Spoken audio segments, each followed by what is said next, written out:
శ్రీశైలం మల్లన్న క్షేత్రానికి భక్తుల రద్దీ అనూహ్యంగా పెరగడంతో స్పర్శ దర్శన విధానంలో మార్పులు చేశారు.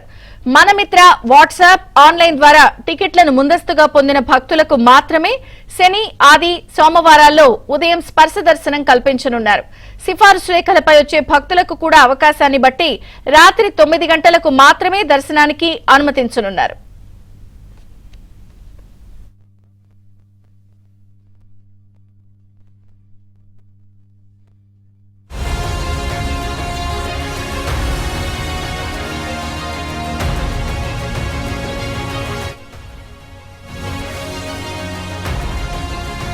టికెట్లను ముందస్తుగా పొందిన భక్తులకు మాత్రమే శని, ఆది, సోమవారాల్లో ఉదయం స్పర్శ దర్శనం కల్పించనున్నారు. సిఫారసు రేఖలపై వచ్చే భక్తులకు కూడా అవకాశాన్ని బట్టి రాత్రి 9 గంటలకు మాత్రమే దర్శనానికి అనుమతించనున్నారు.